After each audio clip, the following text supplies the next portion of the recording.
Rockets and Knicks were in Game 5 when O.J. started that fateful drive. His four-way hazard lights were blinking, and no one knew what the Jews was thinking.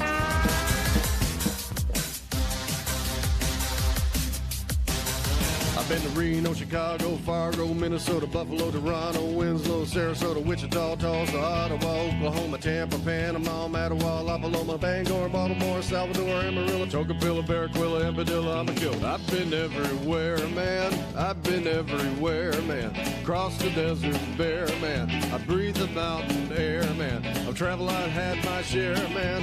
I've been everywhere.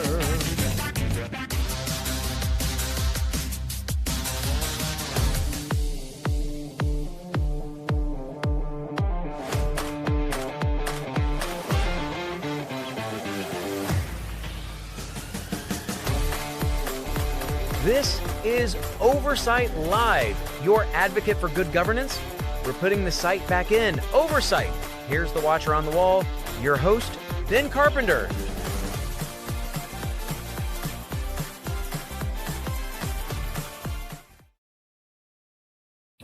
Good evening, Alaska. Welcome to Oversight Live. I am your host, Ben Carpenter, for the evening. Thanks for joining us.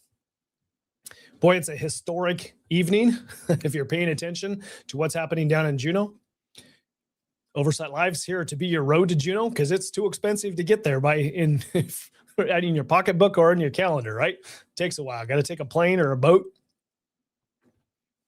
No less than $1,000, probably more than that now to get down there to watch for a day, maybe a week. Anyway, well, real expensive. So Oversight Live is your road to Juneau. We bring you what's pertinent, and we provide a forum for you to discuss, ask questions, communicate on what's happening. And I spent 6 years in the House. I'm here to answer your questions. I'll do the best to help you understand what's happening down there. If you've got questions, put them in your chat window. We're broadcasting on YouTube, X, and Facebook. And if you chat right now during the live show, it's going to come to me, and I'm going to be able to answer your question. I'll do my best. If you are watching the recording and you want to send a question or comment to me, you can email me at producer@oversightlive.com, and I'll do my best to answer your question by email. I may even bring it up on the live show because, you know, if you've got the question, that means somebody else has got the question. And we're all about educating people here on this show. We're going to try to have fun. It is politics after all. It's high drama in Alaska. Politics, high drama anywhere, but in Alaska, it seems to be particularly so when you're talking about pipelines and oil and gas or fish or I don't know, government spending, whatever. There's a lot of drama to go around. All right. I got your message, Craig. Obviously, Craig's paying attention. He's watching the Senate floor right now. Senate majority trying to pass a bill that Governor Dunleavy will have to veto.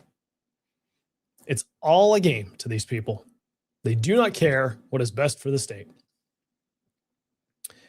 I beg to differ just a little bit.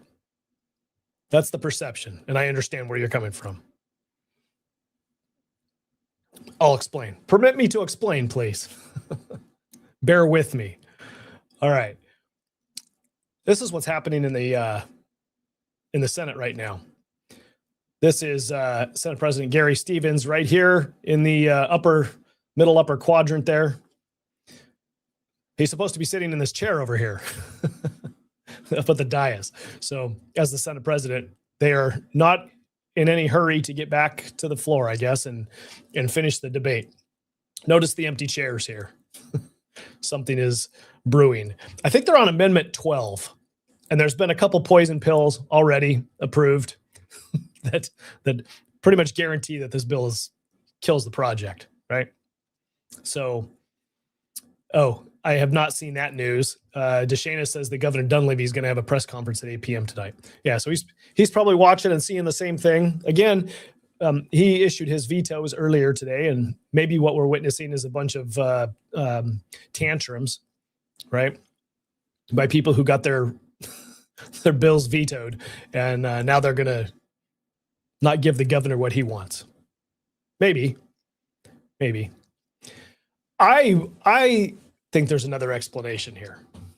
And this is a problem that is 2 years in the making, more than 2 years, but for this context of this show and what's happening, this argument and the situation right now, at minimum 2 years. Okay. It goes all the way back to the last election and the organization of this body at that time. It goes all the way back to that. Okay.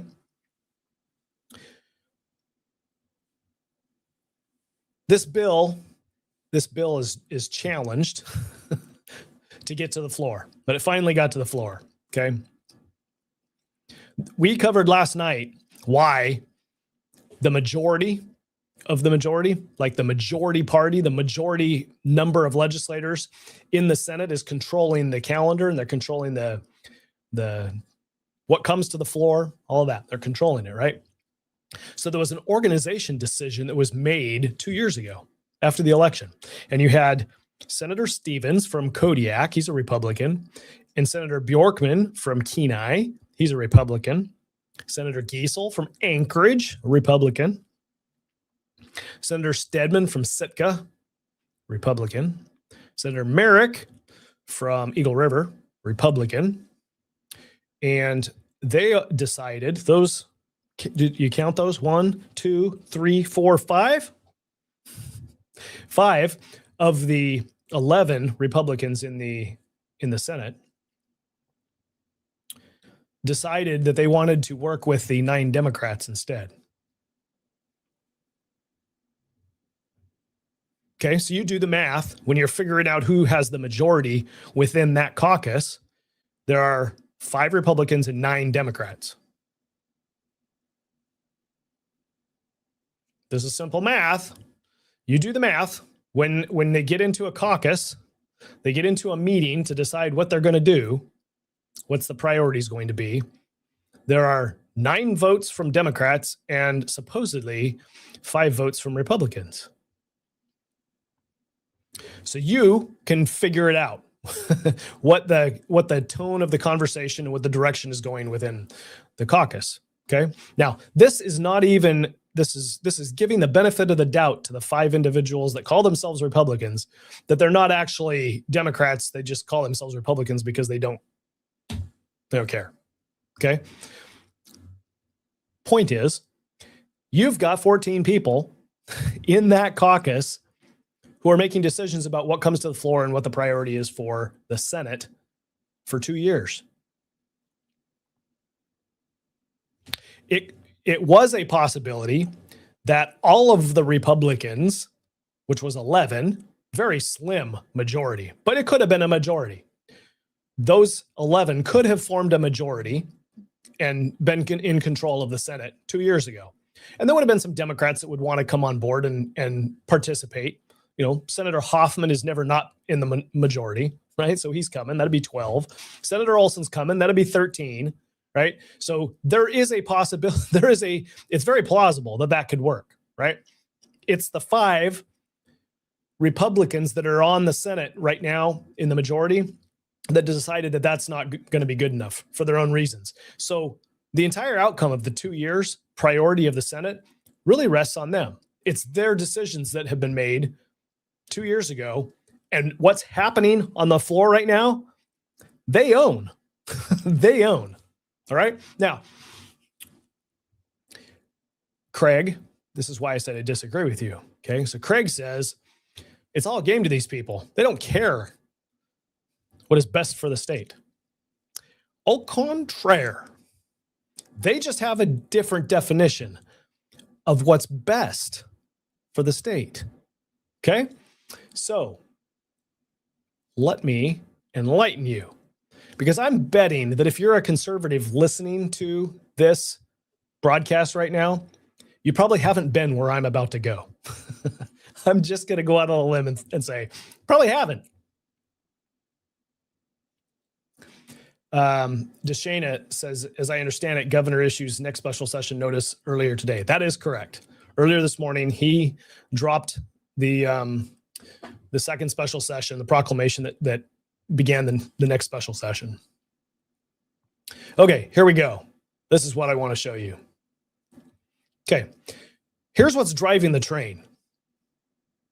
You want to poo-poo parties, political parties? Be my guest. You might as well be an ostrich sticking your head in the sand, all right? This will make a whole lot of sense in just a minute. Climate change and ocean acidification are caused by human emissions of greenhouse gases, particularly CO2, and require human solutions. All right, I'm on page 12. Okay, this is the pertinent parts that I'm reading you.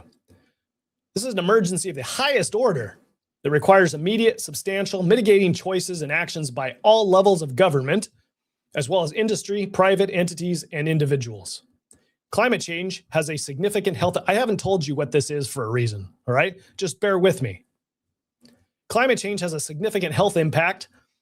Has significant health impacts that are of special concern to Alaskans. Blah, blah, blah, blah, blah. The situation is urgent.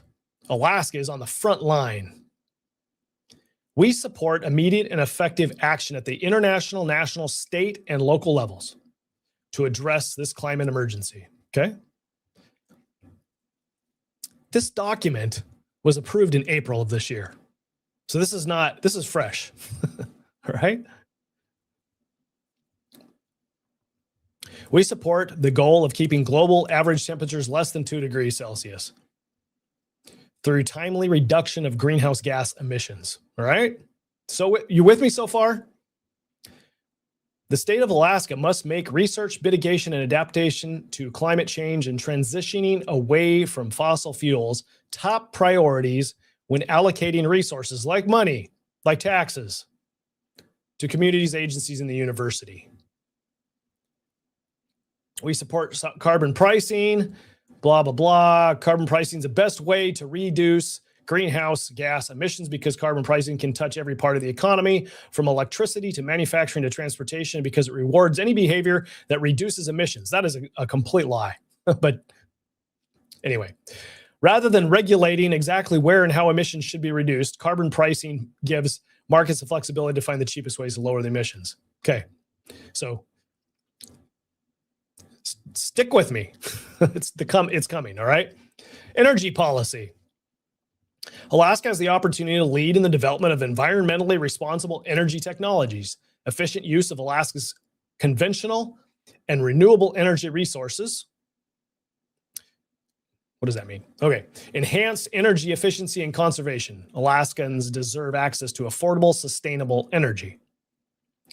Although Alaska oil and gas industry historically has made and continues to make vital contributions to Alaska's economy, the current advanced state of climate disruption requires that the world transition away from fossil fuel use as soon as possible. Continuing investments in carbon-intensive activities at scale will heighten the multitude of risks associated with climate change and impede societal and industrial transformation towards low-carbon development.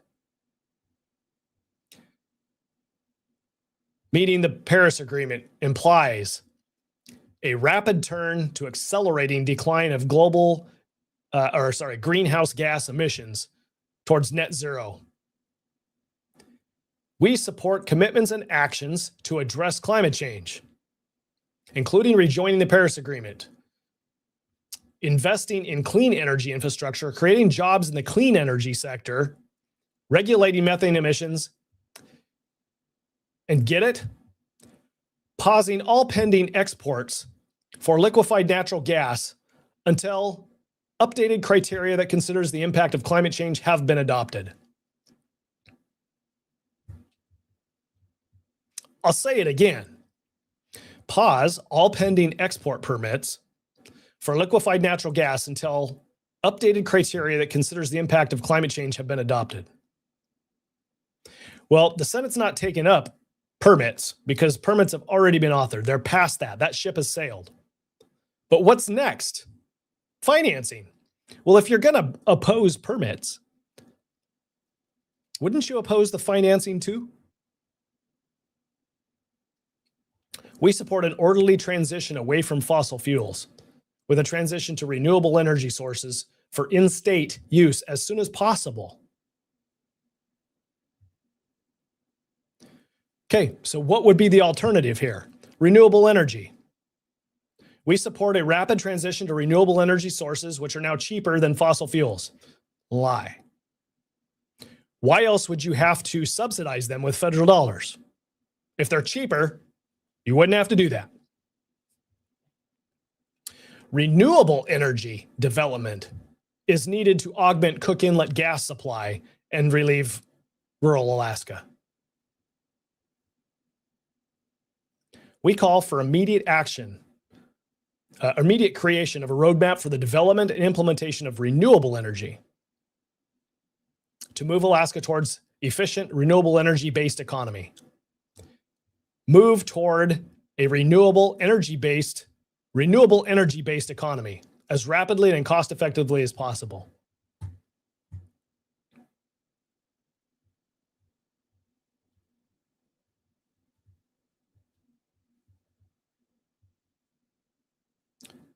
Amended and adopted April 19th, 2026 at the convention.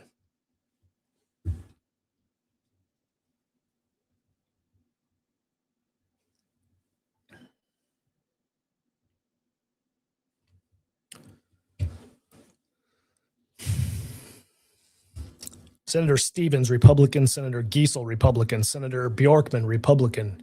Senator Merrick, Republican. Senator Stedman, Republican.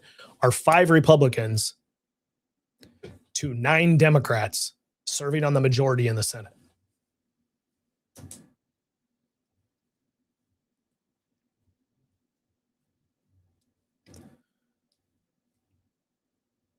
If you make a deal with the devil, don't be surprised when you get burned.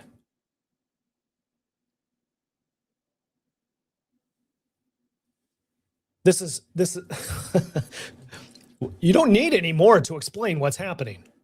There are people sitting in these chairs who are not being honest with you. They're not being honest with the taxpayers. They're not being honest with their constituents.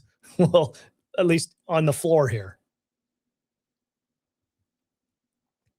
They don't care for the pipeline. They want to see it go away. We're back live. So they placed a call on the Senate. That means everybody has to come back. They send the, okay, I don't want to listen to the music. They send the sergeant at arms out and they pull everybody out of their offices or go find them at the restaurant and bring them back. And they all sit in their chairs and then they'll take up business. Okay. So why did this organization form? Largely, it formed to get defined benefits reinstated for state employees. Largely, that's the underlying thing that everybody wants. The Republicans want, that worked with the Democrats. That was the undercurrent through this entire session is how do we get defined benefits back? It's government focused. It's government employee focused. It's government public sector union focused. So you've got a bunch of legislators here that we, the people, have elected who are government-centric focused. They're government, take care of government interest focused. They're not focused on private sector. They're not focused on that. So don't be surprised when the results that comes from the legislative session isn't favoring private sector development. It's not what they're focused on. Like we're here in tomorrow will be the second special session dealing with this bill, dealing with the property tax issue that any one of the resources committees could have asked the question if they were curious or cared or were looking forward to, hey, when's this pipeline going to be done? What's the tax problem? You know, what are we going to do with the tax situation? Why don't we you could have had that conversation, been proactive if you cared anytime over the last 2 to 4 years. Glenfarne came on the picture. That should have been hey, come on, sit down with us and let's talk about what the tax situation is going to be. Instead, we hear people in the press, we hear people justifying the action of the legislature now because they're like, oh, well, we only got the bill halfway through the session. It was only March before we got the bill. Yeah, but the Resources Committee could have asked the question and sought Glenfarne to come talk to them on day one of the session, if it was a priority to see what needed to happen with regard to low-cost energy, lowering the cost of energy. This is the issue, though. Nobody in that caucus is thinking about that. 9 members out of that caucus are in the Democrat Party. They're like, we don't want a gas line. We want windmills and solar panels. We actually want to stop exporting any kind of natural gas. We don't want to do that. They'll rush out to the press and say, oh, yeah, we want this pipeline.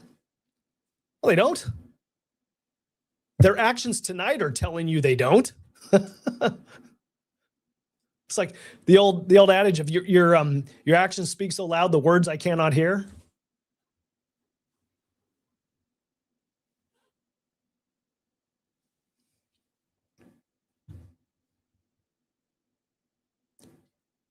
Yeah, Gary, you came in late. That was the Democrat Party. We don't need to look at this. I can go back here. Democrat Party platform.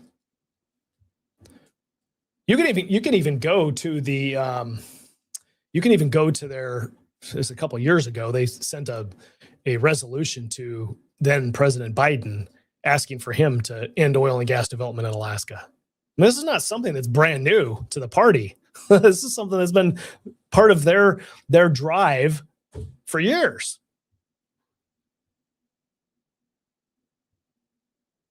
For those just coming in, I was trying to explain the motivations behind what you're seeing in the Senate right now. Democrat Party platform: continuing investment in carbon-intensive activities at scale will heighten the multitude of risks associated with climate change in societal and industrial transformation towards low carbon environment. They don't want more investment in pipelines, oil and gas pipelines.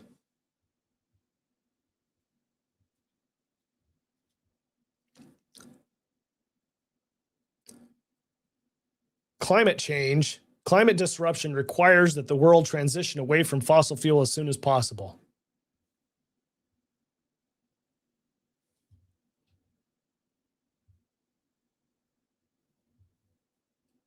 Pausing all pending export permits of liquefied natural gas until we understand the impact of climate change.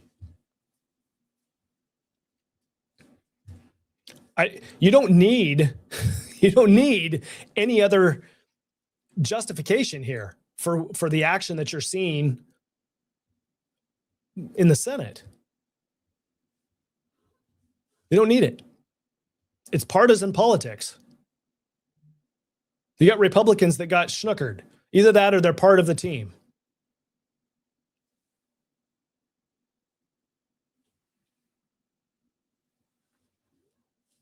Oh, thanks. Sorry. I forgot to put on the comments so you guys can't see what everybody else is saying. I can see what you're saying. All right, there you go.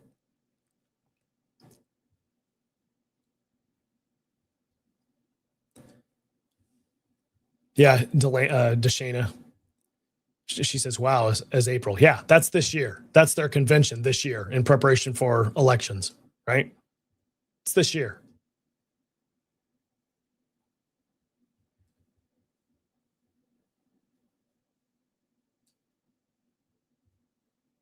Lynn says it was that way in 2024. Nothing's changed. They're playing the long game. Now their warriors are sitting here in the Senate doing exactly what the group of people that believe this are expecting them to do.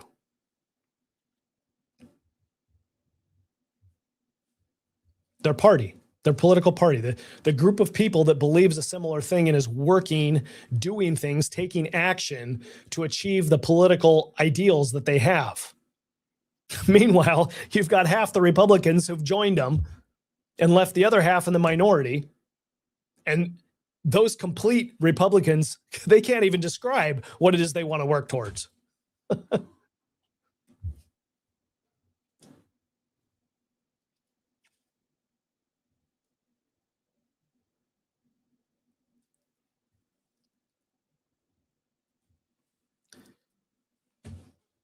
Craig says that the fake Republicans in the Senate majority really cared about the state, they'd blow it up. Vote their conscience. You haven't been watching because those fake Republicans are in lockstep.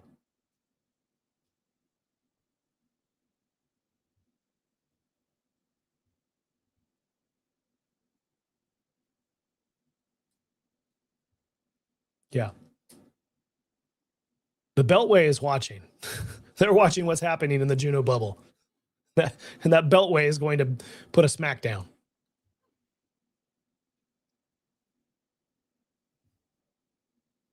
It's going to be interesting to see what happens.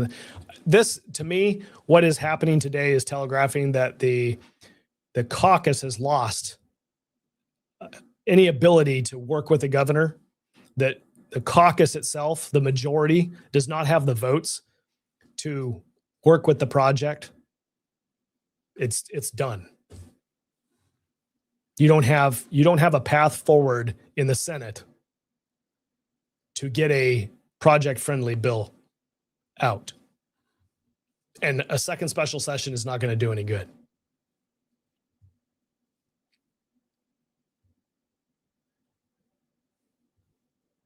Who do I think specifically authored that document?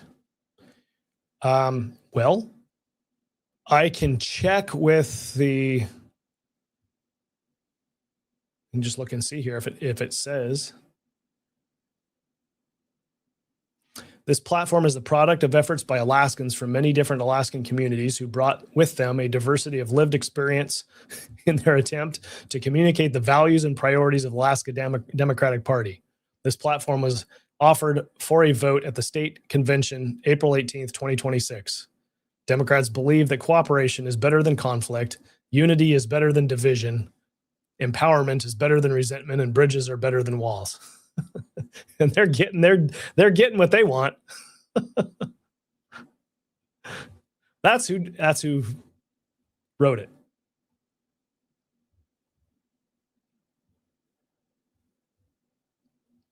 April 19th at the state convention. So it's whoever showed up at the convention. It's not all Democrats. Whoever showed up at the convention and wanted to participate, right? Same thing with the Republicans. Whoever shows up at the convention gets to write the platform.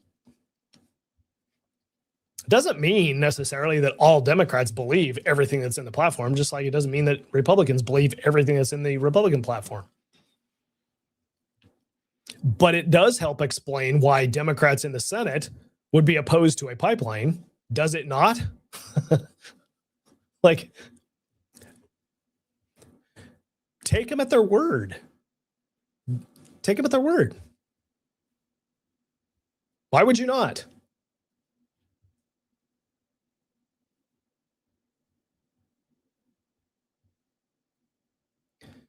Lynn's asking a delay tactic. What we're seeing is not delay. It's like poison pills. It's how do you kill the bill? How do you make it so unpalatable that it doesn't go forward, or that it won't pass? It won't do what the maker of the bill wants it to do. Okay, so you've got several issues that have been included in this bill that weren't in the governor's bill that make it a non-starter. It can't. It isn't going to be approved by the governor. He will veto it.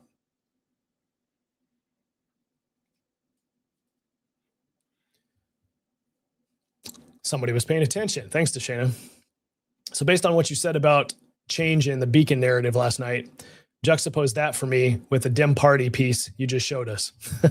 Yeah. Interesting, isn't it? I don't know who's calling the shots in Beacon. That's exactly why I was saying it. I don't know.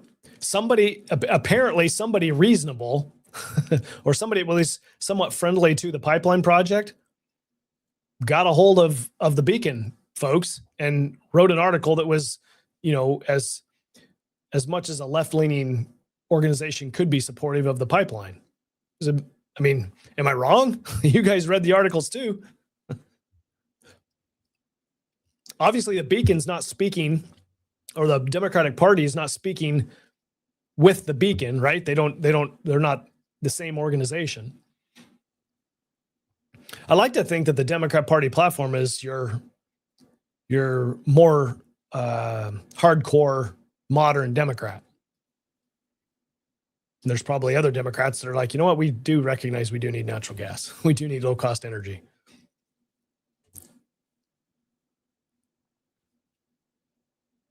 I don't know. I don't know why.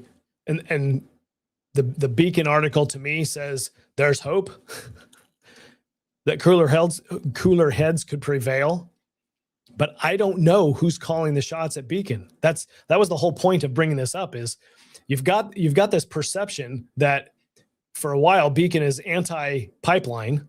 they're hammering it. They're driving a wedge in here. They're identifying that this is just a giveaway, right? The tax increase is just going to give money to the oil companies. And then a week later, they're talking about, look at all the money that could come to the state, and not even talking about the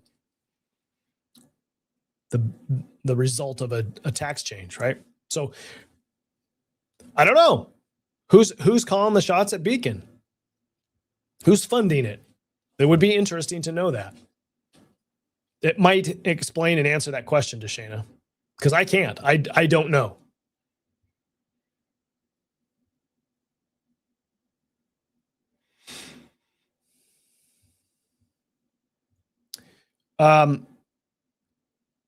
So the state convention, you would think, would have representation from all districts, but just like the Republican convention, we don't have representation from all the districts. There's some districts that don't have Republicans that show up.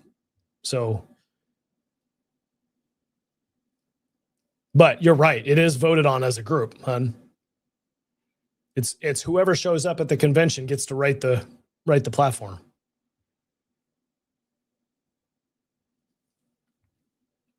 I can hear the floor session in my ears here, so I know that they are still.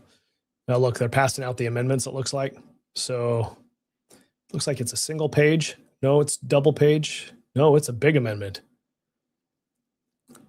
Great. I'm looking at them flip through it here. Senator Keel's got 3 or 4 pages there of amendments for this one. So that doesn't necessarily mean it's complex. It just maybe has a lot in it. But anyway, so they got another amendment they're going to have to deal with here in a minute.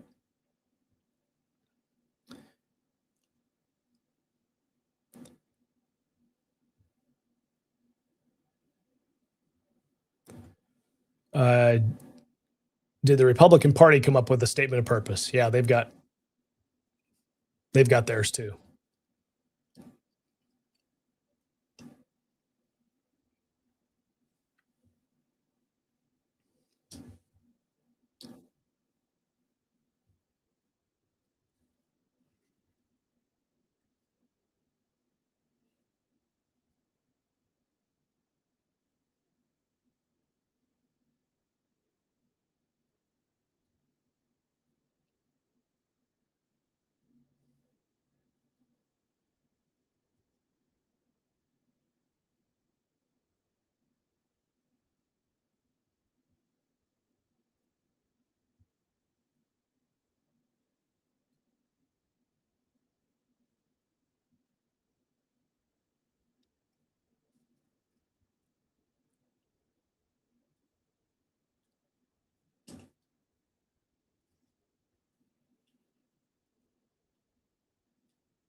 Interesting.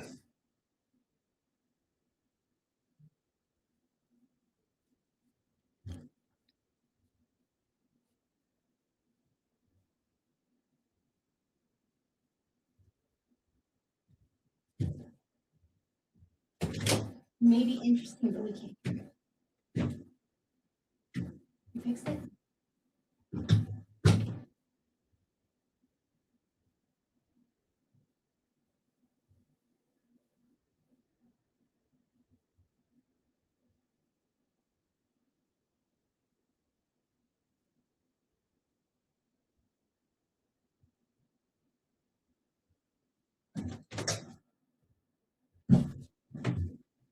We can't hear her. Understood. The audio has got a problem. I'm trying to fix it.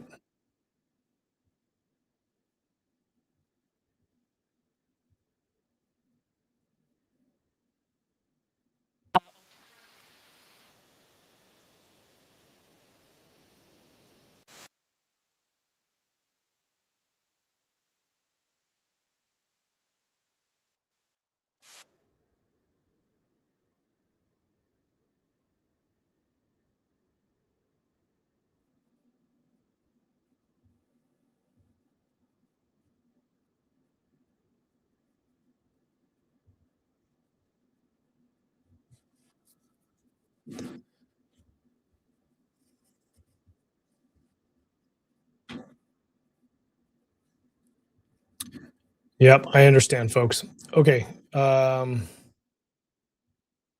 me a second. There is no change from what I have done in the past.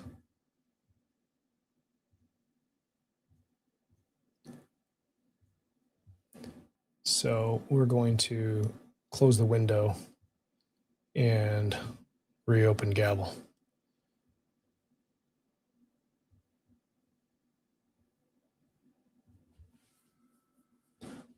I could hear it just fine. Okay, let's try this and see if it is any better.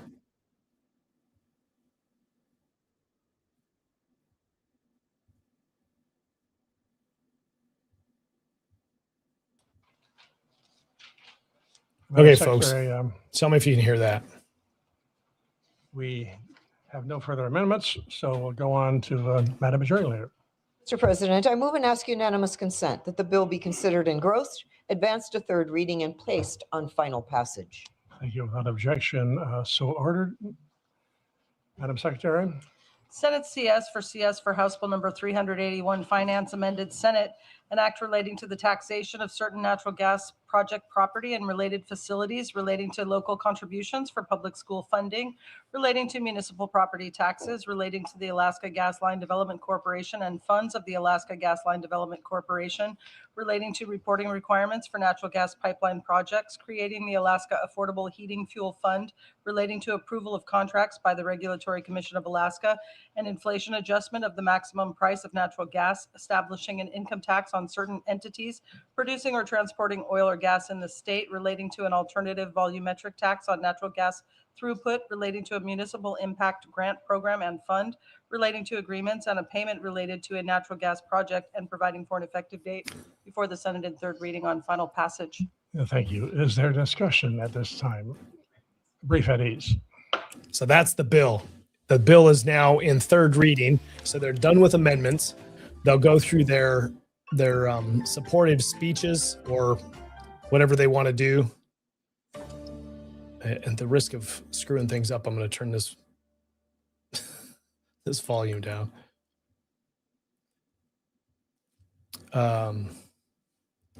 So now what they are going to do is debate the bill and vote on the bill. The amendments are done now that they're in third reading. 5 by 5. All right. We're good. Let's hope we're still good when I turn the volume up. All right.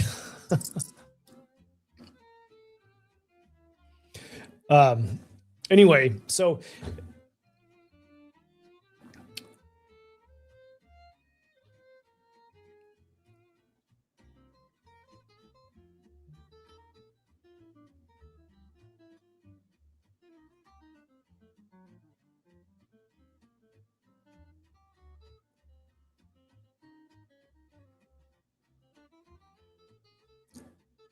yeah, thanks for the question, Jedediah.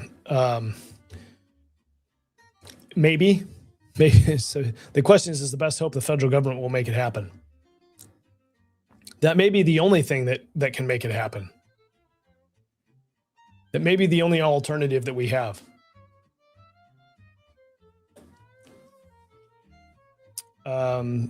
Someone's asking me to summarize the bill.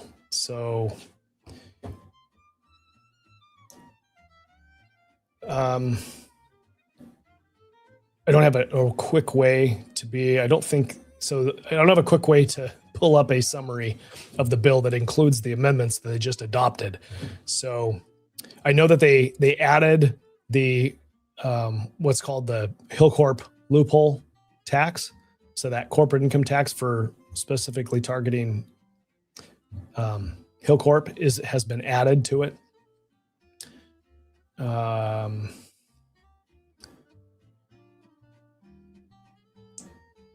There's language talking about project labor agreements in it, probably requiring it, that is problematic, that wasn't in the original bill. Coming out of finance, and thanks to Senator Myers for cluing me in on this, there was a timeline to complete phase 1 by the end of 2032. That's probably a little tight, and will probably challenge or jeopardize the project itself. So those are, I think, 3 main areas that are going to have to be addressed here, either in a subsequent legislation, meaning this one gets vetoed and they have to go back to the drawing board, or the project just gets taken over. And I don't know what that actually looks like. Like, I don't have any. All I know is that if the president of the United States says we have a national security issue, and puts a blanket of national security over this project, and it's like the state jurisdiction goes away and the federal government now has primacy. Thank you, Mr. President. Coming in today, I was truly excited about the I hope you can hear Senator Cronk. Since we started talking about this project. I was excited to vote for a bill that was truly what I believe was a game changer, what I would call a legacy project. I probably doubt I'll ever get a chance to vote on something like this. But after seeing the changes that were made today, I'm definitely no longer excited to vote for this bill. I wanted to say I was going to vote yes, but I'm pretty sure I'm going to vote no on this bill because it doesn't work. It doesn't work for investors, doesn't work for developers, and I don't think it works for Alaskans. And, 20 years ago, we had Johnny Cash, we had Bob Hope, Steve Jobs. And I believe with the changes in this bill, we lost our cash, we lost our hope, we lost our jobs. So I sure hope Kevin Bacon doesn't come to Alaska. We want to lose our bacon. Thank you, Senator Cronk. Is there further discussion? Are you ready for the question? Question being, shall Senate CS for House Bill 381 Finance as amended in the Senate pass the Senate? Senators may proceed to vote. The Secretary will lock the roll. I'm sorry, not the yes just yet. Now the Secretary will lock the roll. There you go. Do any It's done. senators wish to change their vote? The Secretary will announce the vote. 12 yeas, 8 nays. And so by a vote of 12 yeas and 8 nays, Senate CS for House Bill 381 Finance has passed the Senate. Madam Majority Leader. President, I move the effective date clause. Thank you. Hearing no objection, the effective date clause has been adopted. So The brief at ease. another at ease. All right. So they probably have to vote on that, I'm guessing. That's why the chief clerk is talking to him. Please, we need to return to the effective date. It is something we need to vote on. So if you're ready for the question being, shall the effective date be adopted? Senators may proceed to vote. The Secretary will lock the roll. Do any senators wish to change their vote? The Pro Secretary will forma. announce. So 20 yeas, 0 nays. what's So next? by a vote of 20 yeas, What's 0 next? nays, Because this the effective date clause this has been monstrosity is not going to fly. Madam Secretary. So yeah. So what's next? Gary's asking what's next. Before the Senate in final passage. So the bill goes. It's a House bill, so it goes back to the House because it originated there. And the House will have to make a vote on whether to concur with the changes from the Senate. And if the House says yeah, then it becomes a bill that gets sent to the governor. If they say no, they don't concur, then it can go to a conference committee and the differences get ironed out. Then after that, it comes back to a concurrence vote for both houses. Okay, so this is not over yet with this particular bill. There's also another bill. So this one could get vetoed. And as long as the houses don't gavel out, then the bill that's 2001, Senate Bill 2001, is still in finance, Senate Finance. They can pass that bill and send it to the House, and the House can do their due diligence on that bill. So there are two different bills. They say two different things. They're about the same topic. You could come back to the drawing board and start over again. Okay. The governor calling a second special session resets the clock for 30 days, but that doesn't necessarily mean that these legislators are interested in entertaining the conversation. My guess is the Senate goes home after this. They're like, we're done. We did our work. We're not interested in having any further conversation, and we're done. I don't know whether technically they have to stick around and see whether the House concurs or not. But after that, I don't see them taking up any more. I mean, what would change the outcome? What would change the outcome of what we just saw here? Is it bills? Is it the governor allowing other bills that are sitting on his desk right now to go forward? Because he's already vetoed ones that I don't know. What changes the heart of the people here that would cause them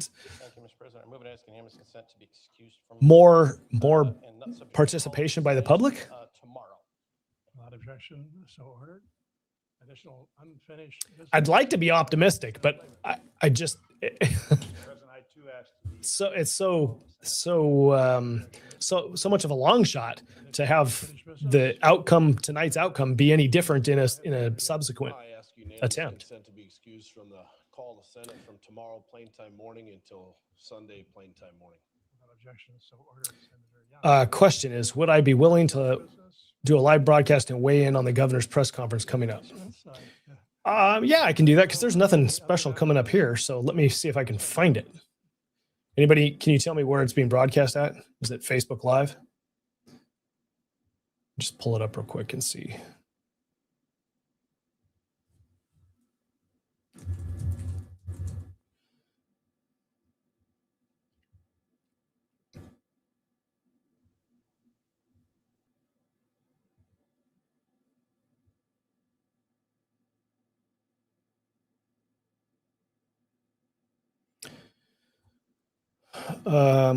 Okay, so it's not on his Facebook page.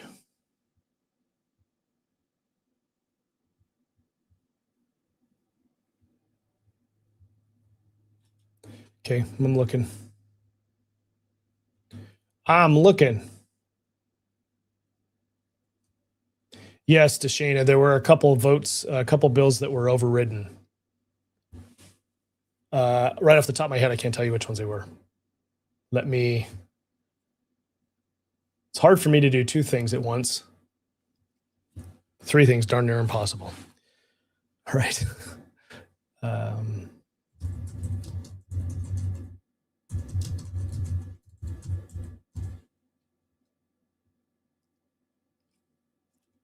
looking for his webpage, see if he's going to broadcast from that. It doesn't look like it either.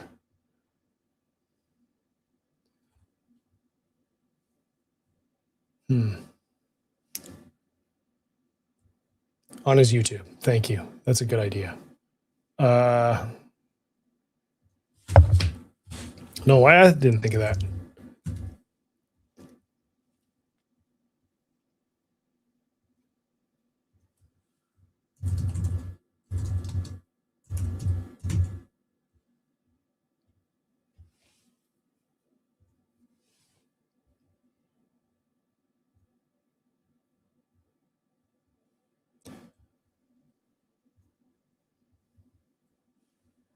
Okay.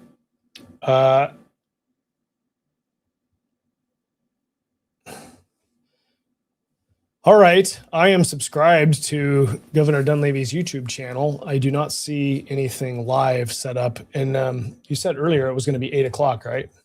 He announced it was going to be doing 8 o'clock. Yeah, 8 p.m. So I'm sitting here waiting for I can share this tab. I'm waiting for a Dunleavy press conference here.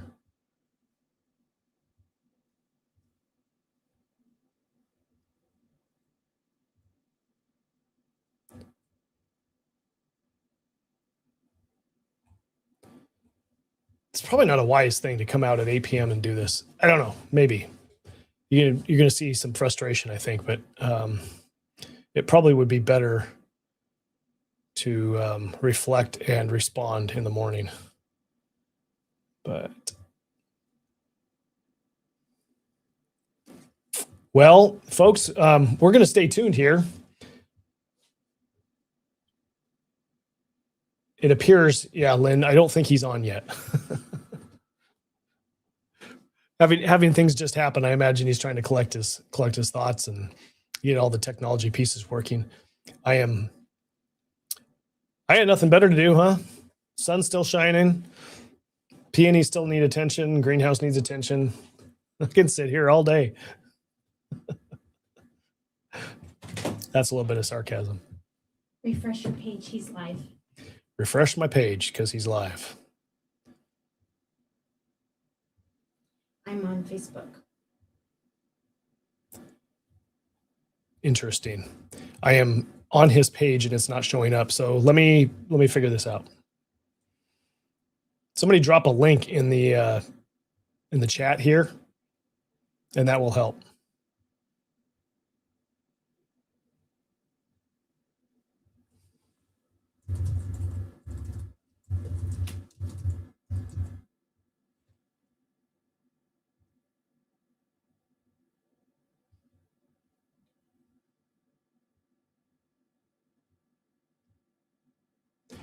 Yeah, sorry, I am not seeing his live feed.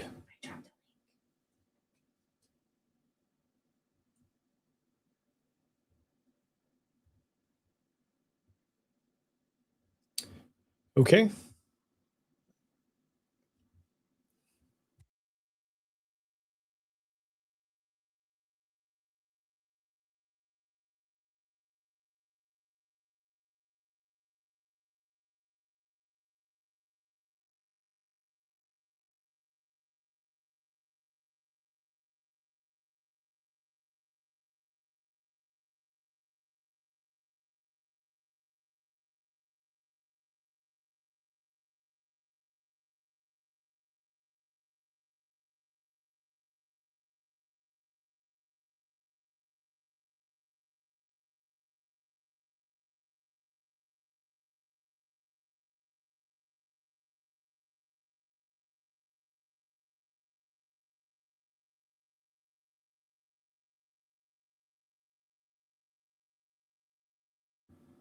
Okay, folks, maybe we're getting there.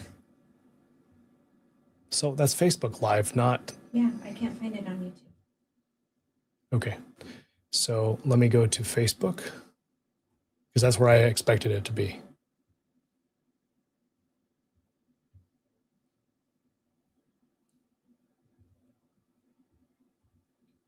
There we go. I got it. The Christmas tree with this issue or that issue.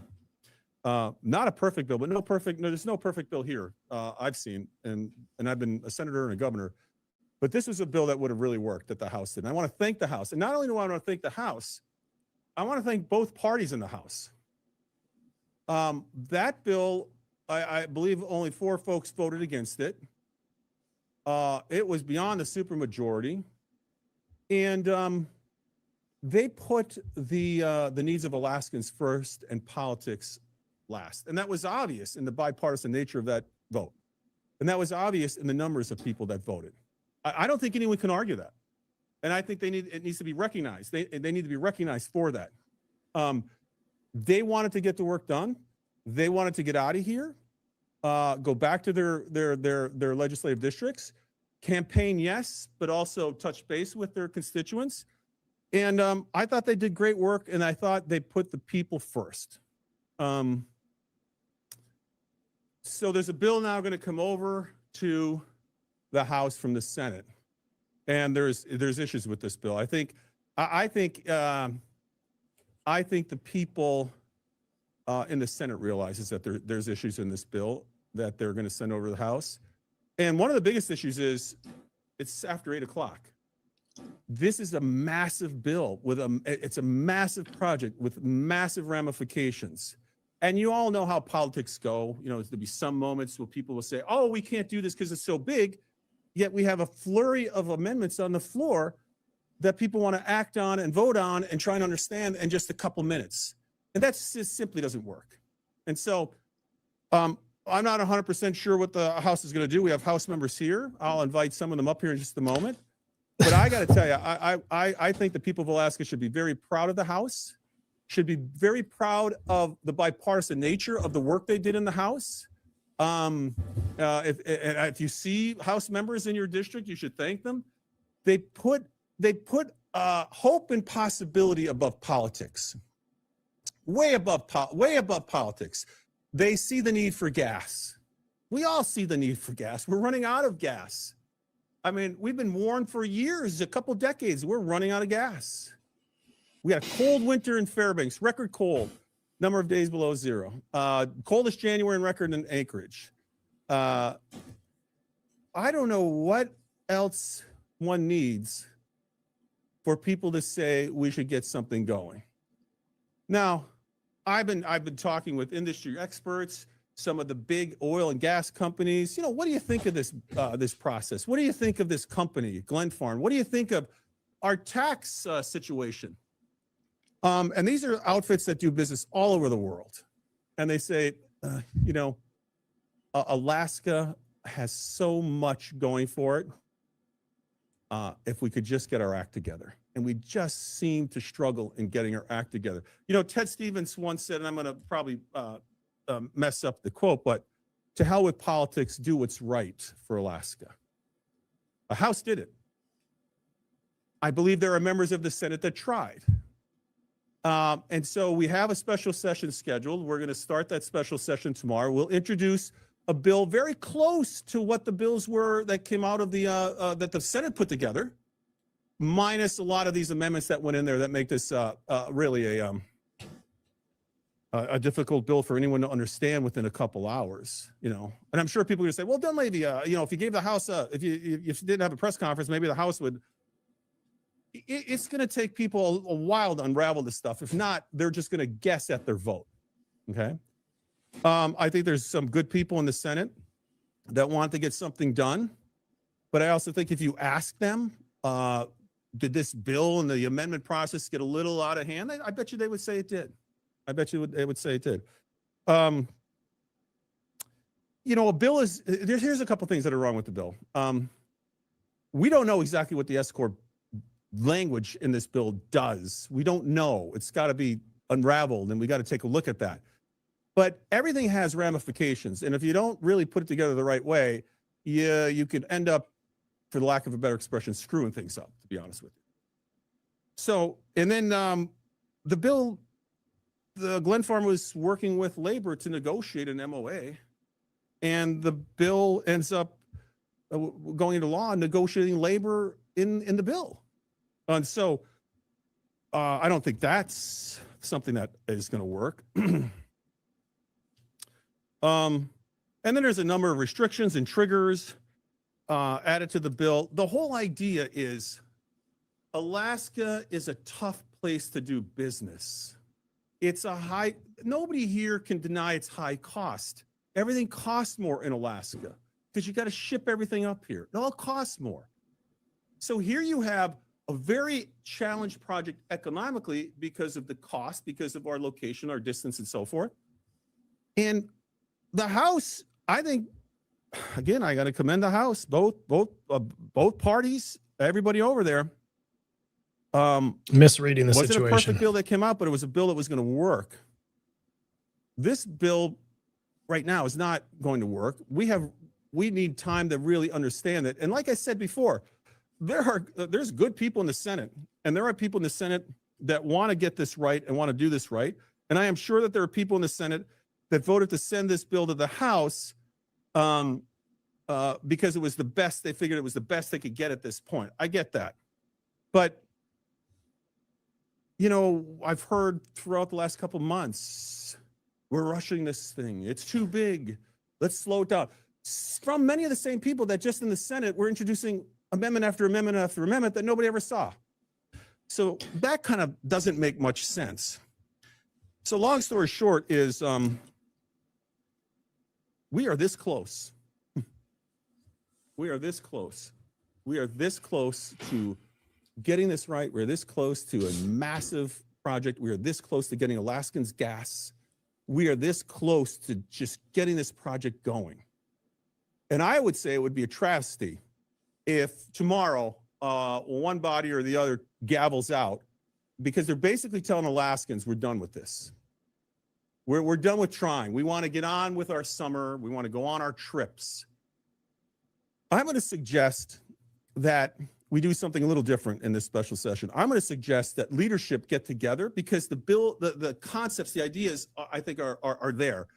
And quite honestly, 35 in the House. Was it 35? 35 in the House.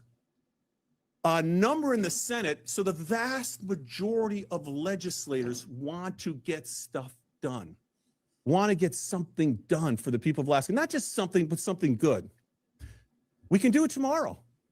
If people are seriously interested in getting something done, it can be done tomorrow.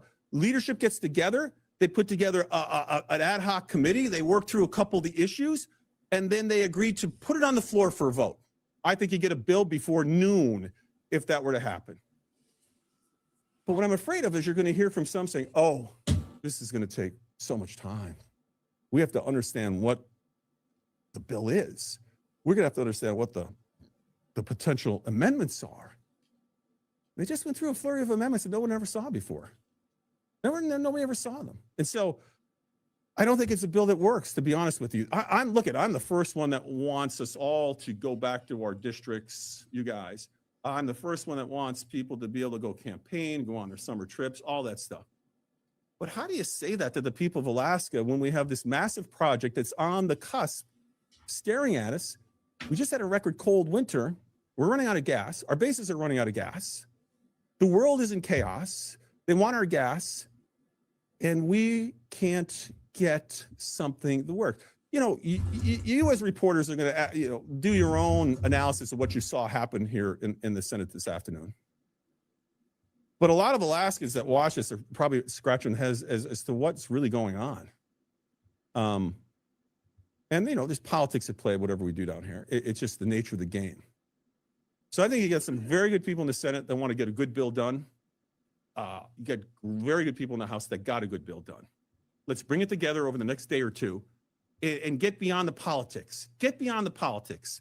Get beyond who I like or I don't like, whose idea I don't like or I like. Just get beyond it. And just for this one time with the people of Alaska ahead of all that stuff. And so there's a couple of people here that I'd like to invite up to say a few words and their thoughts. But Representative Kopp, if you want to come up to the podium and say a few words on the great work that you guys did and what you're anticipating, hopefully we get done here in the next day.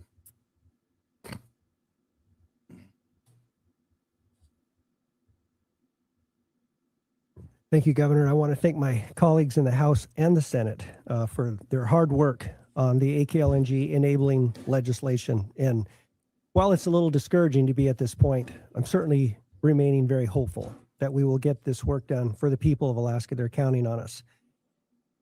I think that the greatest mistake we can make is allowing the pursuit of maximum government revenue extraction become the reason we receive no revenue at all. And I hope that that sinks in for a minute, because we're at that point. The legislature was not asked to write a perfect tax code. We were asked to establish effective enabling legislation so this project could become a reality. And I want to say that without this project, there is no tax revenue.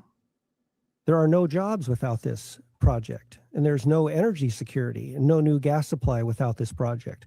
We have to get this project off the ground. So the Senate amendments that we just saw did not move us in that direction. They moved us in the opposite direction, and they effectively killed this project. The House passed a bill with the broadest possible support, bipartisan, as the governor said, because they did not fall into the trap of looking for maximum government revenue extraction. We looked at this as long-term economic growth of our state, that energy security. We cannot overstate that we are running out of gas in Cook Inlet, that our utilities, our businesses, and our families are very concerned about the urgency of the hour we're in. And we have focused so much on the risks of whether or not the developer can follow through and give us a gas line that we have spent very little thought about the risk of running out of gas entirely and not being able to heat our homes, our businesses, our military bases, our schools, and all the infrastructure critical to our state. So in closing, I just want to say that I look forward to continuing the work. I'm disappointed we have to go into a third special session, but I do remain hopeful. I do agree with the governor's comments that it would be good to have the leadership of both the House and the Senate come together to work through these differences. I would be hopeful that we could get to the point where this was no longer looked as a vehicle to add on a corporate income tax, to add on other measures that go way beyond enabling this project to allow it to come to life, to bring energy to Alaska, to bring billions of dollars in revenue to future generations of Alaskans. We have to give this project a chance to be successful. The amendments in the Senate killed that. There's no way to sugarcoat that. So we just need to walk it back a little bit, refocus, and we can get it done. I know we can. And I just want to thank all the members of the Senate here today and members of the House. Appreciate every member I see in here. Thank you. Thank you, Governor. Thank you, Representative. So here's this would be the largest non-recourse funded project ever in Alaska. We've proven we can do big projects. But, you know, I and others are getting calls from folks, not just in the state and not just in the country, but around the world. Future potential partners, our Asian partners, are wondering, do you guys really want this? Do you want this project? Do you want, I mean, we want your gas. We want this to work. Do you want this? The oil industry now is shaking their head, wondering what the taxation regime is going to be like going forward. Investors are looking at this and wondering if north of the future— This is live, Rick. The only state in the country, by the way, that was brought into the union under the conditions that we develop our resources. It's all through our Constitution. And let me say something about the Constitution. It's something along the lines of what the representative said. The Constitution doesn't say maximize revenue for government. It says manage your resources for the maximum benefit of the people. Not the government, the people. You get a gas line with cheap gas at $4 or $5 a unit. It's for the people to turn their lights on, for the people to heat their homes, for the people to have businesses, for the people to enjoy and be able to stay here in Alaska. Maximum benefit for the people, not maximum revenue at any cost for the government. Does the government need revenue? Yes. But by doing this project, you get revenue. You get revenue. You get royalty. You get corporate tax. You get severance tax. As the representative said, what this is basic math. 0 times 0 is 0. So I again believe the vast majority of legislators want to get this done, and they want to be able to step back and see if in fact this private entity called Glen Farm can perform. But if not, we'll never know, because we will have killed it here in the legislature. I don't think that's what the people of Alaska want. Before I take questions, I would ask if there's any other legislator that's here, if they want to say a few words. If not, totally understand. Come on up.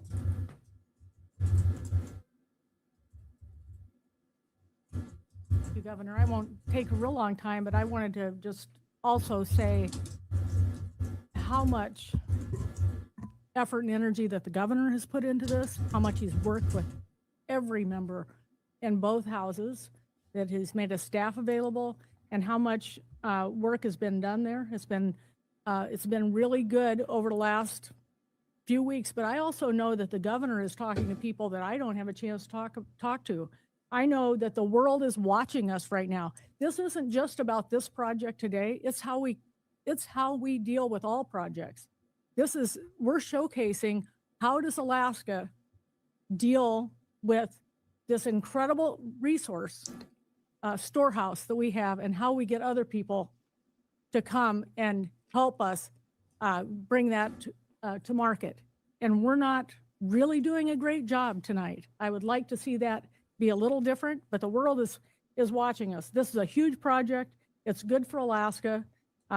We've worked and we've taken it very seriously. And I wonder, it's easy to think, well, maybe this isn't going to happen, so we can just throw an amendment here, throw an amendment there. Well, I know better than that.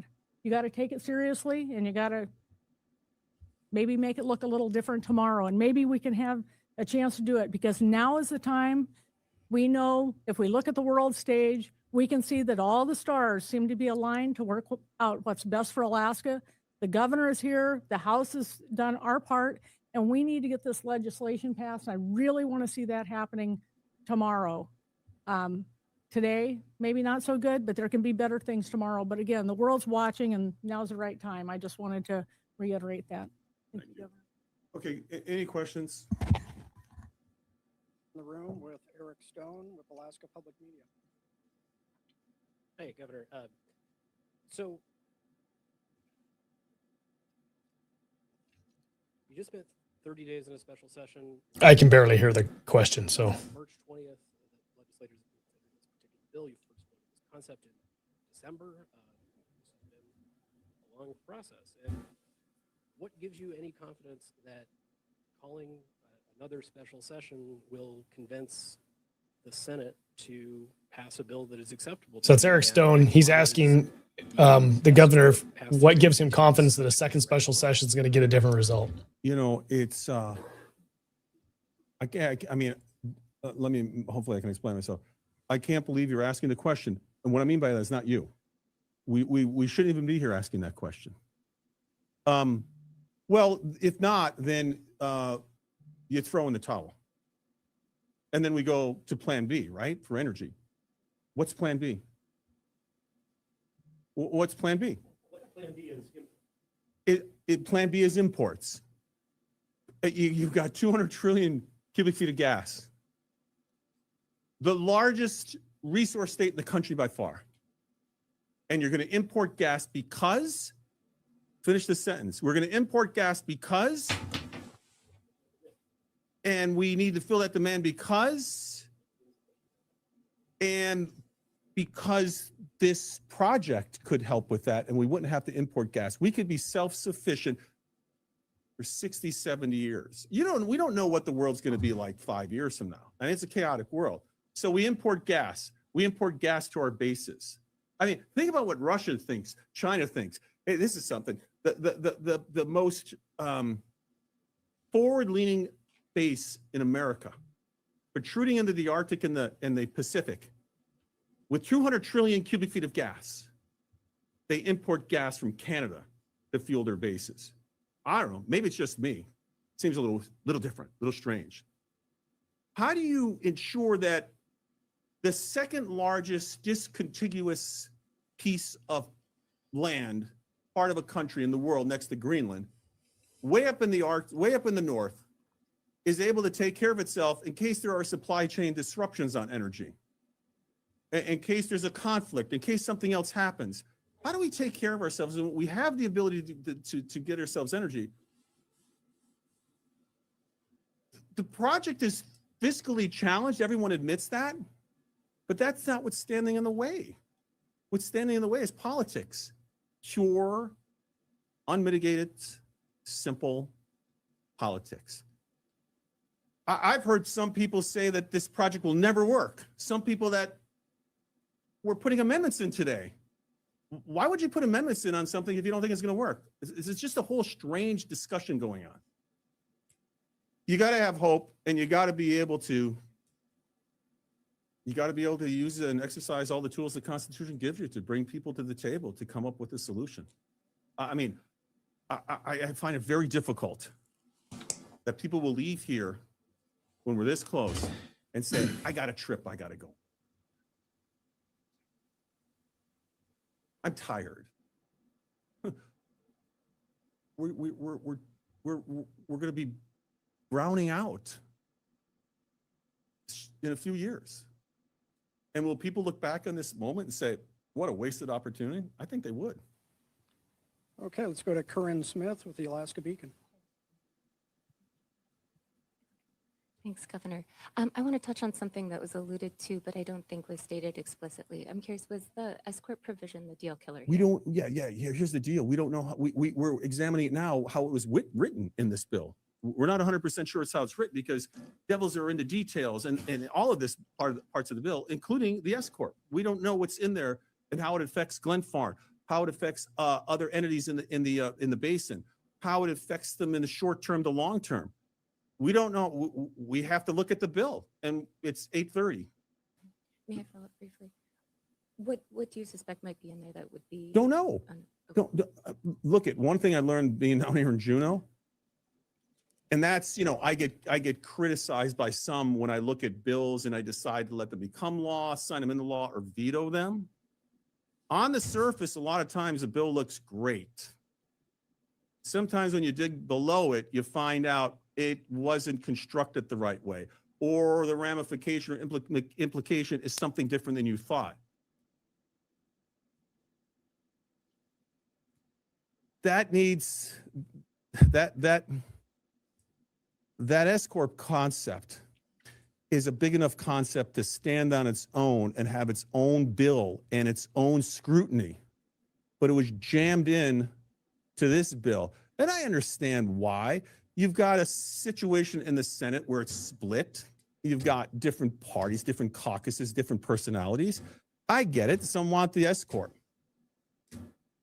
If that S-corp and a couple of these other amendments that we have to figure out too were not in there, I'm sure you would have gotten even more votes in the Senate. And I think the House probably would have said, you know what? Probably works. But let's clean it up tomorrow. One more day. We're here. Let's clean it up tomorrow. Let's approach it a little differently. I'm sure there are some legislators that will say he doesn't have the right to tell us how to do our business. No, you have your own rules and you are a different branch of government, but I do have an obligation to try and get the people of Alaska an incredible opportunity. And I don't see where the plan B is imports, which is absolutely, I think most people would say is crazy, to be honest with you. Okay, up next is Jeff Landfield with the Alaska Landmine. Well, Governor, I'm curious if the legislature passed the bill you wanted, how confident are you the project would get financed and built and when? 80%, 90%, 100%? That is a great question, and it's a good question.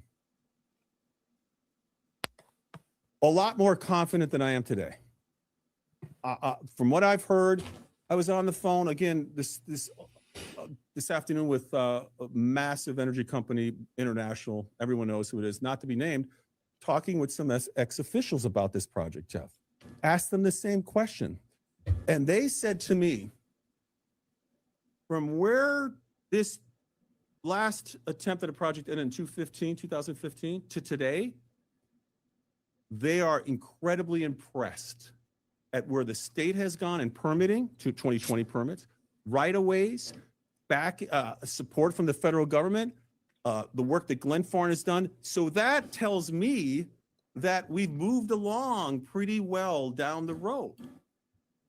Glenfarne is convinced that we get over this hurdle. They're able to go to Wall Street and international financiers. So the best way I would answer that is I can tell you if we don't get the bill done makes it incredibly difficult. Everyone has said that.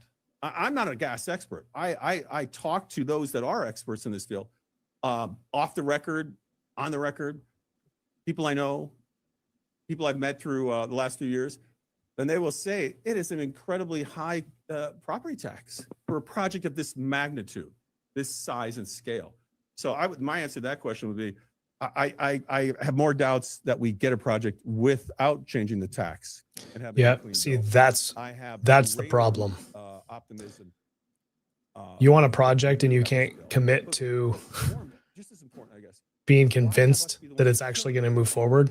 It doesn't give anybody hope. It doesn't give anybody a warm fuzzy. And hopefully it gets to the If you're going to be the biggest champion in the state of Alaska, the tallest champion, the guy who's in the hot seat that's responsible, you're the governor of the state of Alaska, and you can't answer a question, hey, I'm 70%, 80%, 90% confident. You're going to point to what somebody else says and is telling you. You're not leading. You're not leading. It's absolutely frustrating. Why does just ton of money on this? Doesn't expose them and ensures we have reliable figures to base this whole project on. And all due respect, perhaps that if we wait a year, we're doing this with a governor more in line with our line of thinking rather than him trying to bend us a different way. With our, what are your thoughts on that? Well, let me take the last part. I've heard that. I've heard that from some of the very people that were throwing a number of amendments out today. Let's wait for another governor. How short-sighted and selfish is that, though, to be honest with you? That That's puts politics. this project behind or actually may even kill it, the prospects, if we put this off for a year. That to me, I mean, the previous governor to me was Governor Walker, who worked on the pipeline. I wish to God he was able to get a pipeline across the finish line, because we wouldn't be having these discussions right now. Parnell worked on it. Governor Parnell actually worked on basically the framework in which AGDC and to some extent we're operating off of now. I wish we were able to get the pipeline at that point. Sarah Palin worked on a massive bill with a number of components in less time than we have on this. Go look at the history. That's AGEA, not ACES, AGEA. Frank Murkowski worked on a project. Everyone will tell you there were, in many of those scenarios, we didn't have the permits we have today. And many will tell you that we couldn't take gas off the slope. AOGGC, our watchdog on BTUs, gas was still more lucrative to help get oil out of the ground. So we didn't have a lot of things in place back then. We didn't have the whole electrification revolution and data farm revolution and an AI revolution. We didn't have the Russian war. We didn't have the Persian Gulf issue going on. We have that all here. I just passed bills. Yes, I vetoed some. Passed the vast majority of bills from people who I don't necessarily agree with.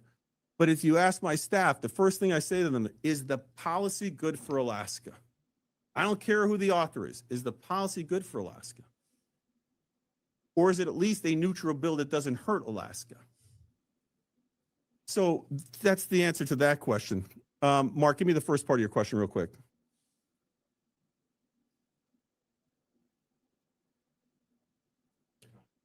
Well, what was that? Okay. Okay. They just passed the bill, Mark. So they're saying they would pass a different version. Then why did they pass this? They just passed the bill.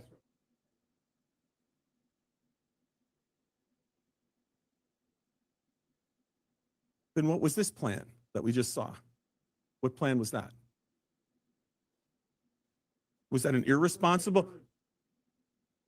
We don't even know what's in the bill. We have people going through it now. What we do know is a couple of these things on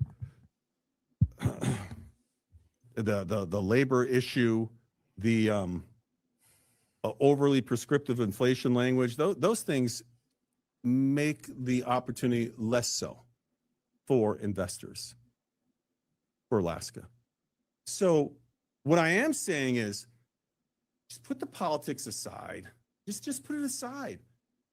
Leadership get together, get a small group that wants to not interject any politics or personalities, but wants to get to a yes, like the House did. I mean, the House did it. The House did it. The House didn't care that it was Dunleavy was governor. The House didn't care. And the Democrats in the House didn't care. They got a bill done. And from the industry perspective, and our people looking at it, that bill would have worked. They got it done. So I think we can get it done. It's a I really, think we can get it done. And it's a really good possibility that the House didn't have the votes that the Senate did, and they just kicked the bill over to the Senate, knowing full well that the Senate was going to do it. Details to make this. The Democrats go have a conversation with Senator Wielechowski, and Wielechowski's like, yeah, you just send it to me. We'll take care of it. I mean, that's you've got Elise Galvin, who's not a Democrat. She's an independent, technically. She was in favor of the bill. She had her amendments in, and I just reviewed her Facebook page. She's like, I got all my questions answered. Chuck Kopp, Louis Stutz, there's 3 right there out of the majority. They don't have the votes to pass the amendments and pass a bill that would do what the Senate did. The Senate's got the votes. So I think it's a mistake to I mean, I understand why you're saying it, because it looks like there's a public, there's an image of unity within the House. But I think it's a facade. I think they just didn't have the votes to do what they would have done. Speaker Edgman's not in favor of this bill. He's not in favor of the pipeline. They just didn't have the votes. They kicked it over to the Senate. Effectively leave it in the Senate as it is now, waiting for them to work on it further and send it back again. Or we could start anew. But the House right now is concerned that a good faith effort is made to pass enabling legislation that will give this project a chance to be successful and not just time out another special session. But is exactly what we do will be determined in the hours between now and 10 a.m. tomorrow morning. And that discussion will be had with the House leadership team. And so my comments today are my own.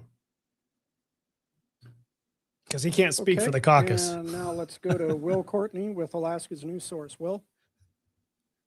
Yeah, thanks for your time today, Governor. He's one of 2 Republicans in the House in the majority. Throughout this press conference that lawmakers need to put politics aside, that's essentially the solution to why things aren't working. I just want to make sure before I go into my next question, is that your answer for why things aren't working, that politics is getting too involved with this process? I think that's a part of it, yeah. I mean, Mark just brought up the fact that some people want to wait till there's a new governor. Well, that's politics. That's not because I'm dying or something. It's they don't want me here. And I am leaving, but that puts the project back a year and a half. I mean, that is a crazy reason for not wanting to move a project. But yeah, there's politics involved. I think every one of you know there's politics involved. Next question. Sure. Yeah, well, just the follow-up to that is essentially that I think lawmakers are essentially accusing you of just the same action as well. I mean, we look back to when the regular session was ending and the pensions bill was getting put into jeopardy because of this process from your own administration. Then you go over to just yesterday, 9 bills of 24 were vetoed from your administration. So, I mean, I think you have lawmakers essentially saying that politics has been on both sides. Are you changing your tune to how this process needs to go forward? How do you explain the House? The House vote, 35 people voting for the bill. Exactly. The House put politics aside. There's politics down here on everything. But the House put politics aside for the people of Alaska. That's what they did. Well, we don't always agree. I've got people in the room here that bills I vetoed, they've overturned or overridden vetoes.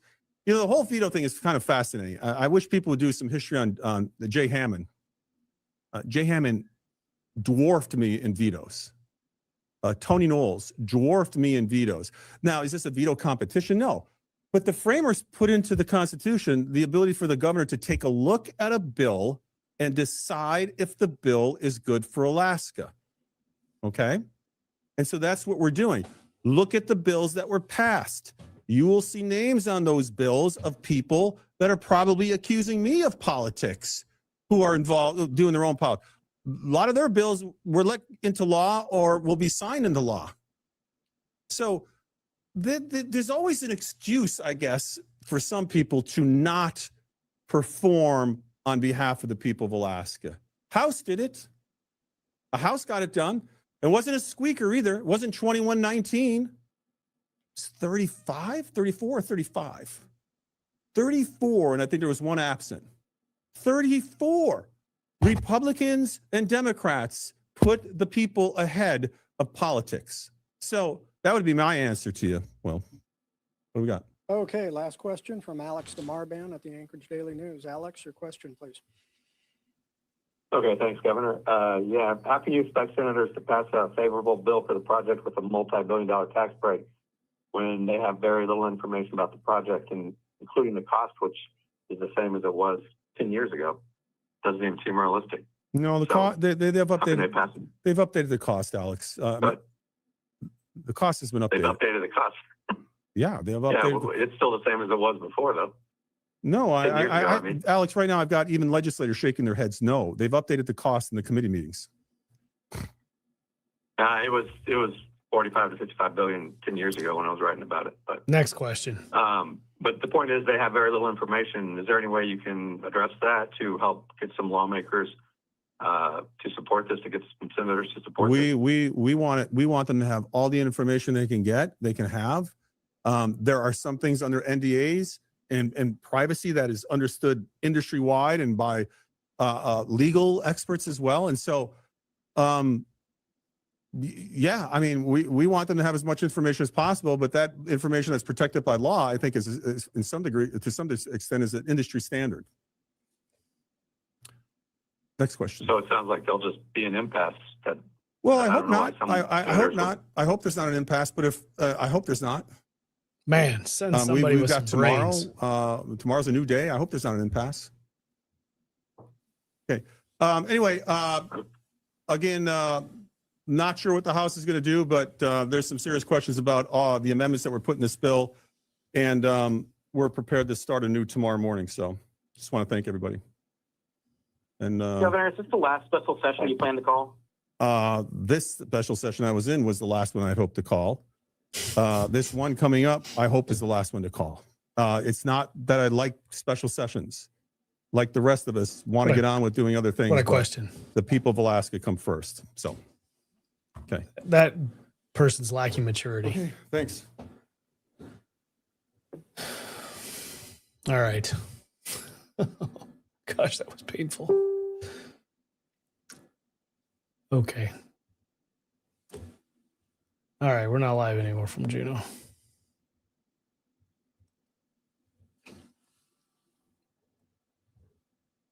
Boggles the mind.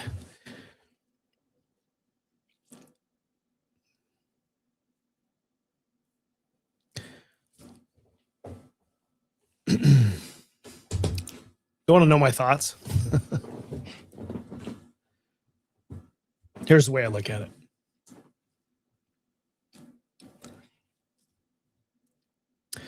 There's a saying that I learned in the military real early on as a young lieutenant, getting ready to take a platoon, take charge of a platoon, and not everything within the platoon was perfect.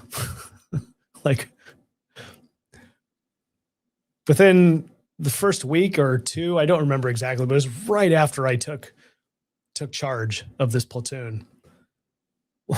One of my guys fails the drug test for cocaine, right? And now I'm out a guy. Like, you know why? You got equipment that's broken and it's down, and you don't have it. You don't get to go use it. That's life, right? That's the way it is. That's recognizing the environment that you live in, the battlefield, if you were, right? And you still have to figure out how to get things done. I had when I took command of my company, I had a problem with my supply personnel. And as it turns out, the senior ranking individual was not somebody that I could trust. The brand new private was somebody with more maturity. And I ended up with him as my supply sergeant, as the person who I relied upon. So what I'm trying to build up here is the leader looks at the environment and says, it's not what I want it to be. I could work towards getting it to what I want it to be, but it is what it is. Like, this is the reality. Okay. So I have to operate within that reality. Now, I look at what's happening in the legislature and I say, okay, the governor's exactly right. There should be no connection between the bill that comes to my desk that I am being asked to, by the Constitution, to consider for veto or signature or let it go into law.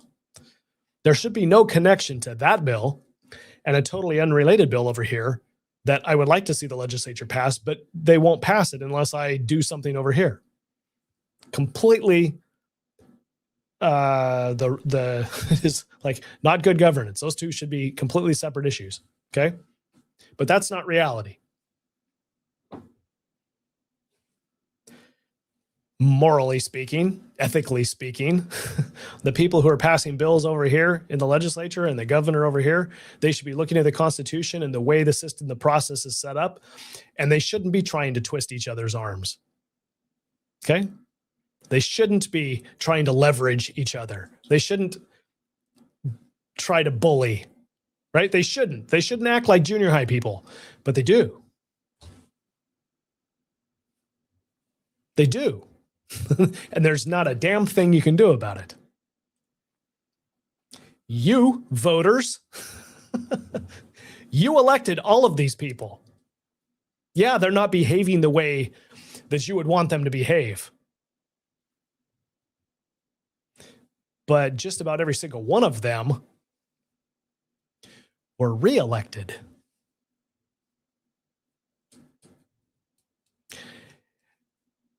And most of them are going to be reelected this next legislature, or this next election into the next legislature. So that's the reality. That's the battlefield that's laying before us. That's what you have to work with. Okay. So in an imperfect world with an imperfect system, what is it that you really want?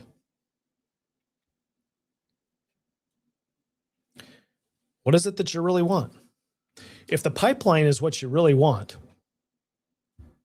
then you're going to have to do something in this environment that you probably don't want to do, because those folks over there get a vote. They have a say in this whole thing, right? Another phrase in the military is the enemy has a vote.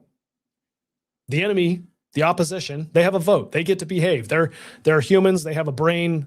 They have motivations. They get to operate the way that they're going to operate. And there's nothing you can do to prevent that. That's just the way it is. So what are you going to do? This is the environment, right? That's what I'm describing. It's another way to look at it is you open up the box, you take the game off the shelf and open up the box, and what you have inside is the game you're going to play. You can't wish that there was a different box with a different game. Or the rules from that game, you bring it over and put it in this game, right? It's Monopoly. You don't play checkers in Monopoly. You don't play chess in Monopoly. You play Monopoly in Monopoly. That's what we're dealing with. Now, the public and you all listening who have never been down in the legislature, you're thinking, well, this is crazy. This is nonsense. Yeah, it is. It is, but that doesn't matter because it is what it is. So how do you get something done? You're not going to get rewarded for it. It is pick the lesser of two evils. It is, how do you accomplish the mission? How do you accomplish the mission? The mission's getting a pipeline. I think it's of the utmost importance for Alaskans to have low-cost energy and for our private economy to have low-cost energy. It is of the utmost importance. Now, I hold that in one hand, and I say, that is my goal. Of something that has to happen this legislature, that a policy that makes that possible has to happen. On this hand, I've got the people holding up a defined benefits bill that says, well, I want defined benefits. And I say, okay, well, how bad do you want it? I don't want it at all. I don't want it at all. I'm going to veto it. Well, if you veto it, we're not going to play ball with this gas line bill. We don't care. We don't want it. Okay, well, then we're at an impasse because each one is looking at the other one as opposition, and each one gets a vote, and you end up with where we are today.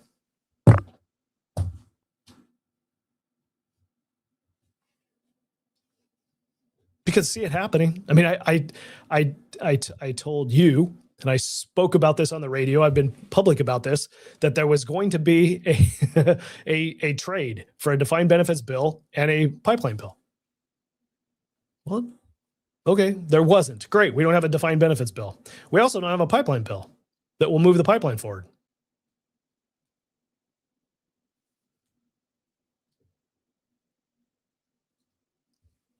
Okay, so now we all can go home. Or we can try to do it again. We can come back and have a conversation, but nothing has changed in the environment. The game pieces are still the same. The game is still the same. There's nothing that's changed. I mean, potentially things could change. Time could happen. There could be conversations that come from the public that change both sides, right? But the reality is, both sides are going to have to get a win in this regard for this to, that's the reality. I don't like it. That's not what I want. Both sides are going to have to get something. That's the compromise. That's the art of the deal, right? Both sides got to get something.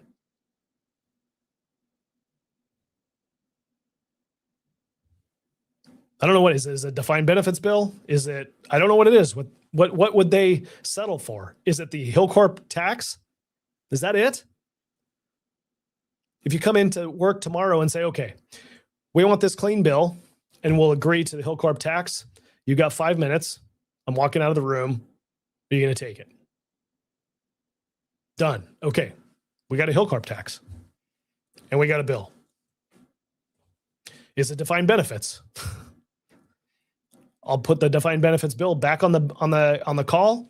I'll put my bill that I want for the pipeline on the call, and we'll do a do-over. Both of them come to my desk at the same time. I'll sign both of them. Done. What is it? See, here's the thing.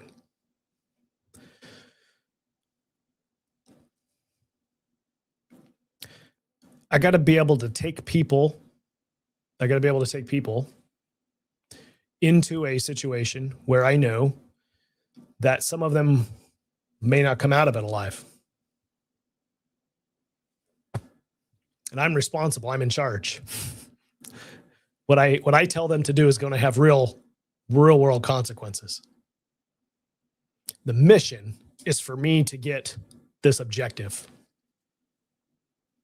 And if that means that there are people that pay a consequence, even if it's me that pays the consequence, then that's what's necessary in order to achieve the objective, right?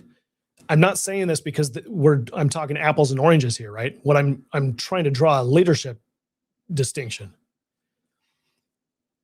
In this regard, losing one of your soldiers is having to swallow defined benefits. It is having to swallow a Hillcorp loophole tax. They got that backwards, but anyway, you got the drift. Okay. The point is, there's going to be something that I'm going to feel like a failure. And I'm going to feel like I didn't want to have to do that. But that's the game. That's, you pulled the board out of the shelf and you open up the box, and that's the game you're playing. You don't get to change the game. You don't get to change the rules. That's what it is. It's the environment. It's the thing that's happening in front of you. We don't like it. I don't like it. Leadership says, if I want my objective, I got to figure some way to do it. Is it morally wrong for a Hillcorp tax No. Is it morally wrong for a defined benefits? Arguably, because I'm taxing future generations. But it's not morally wrong for right now. You can always fix that in the future, right? Maybe. This is what you call the slippery slope. If we cannot come together in the legislature with a bunch of people who can just act morally,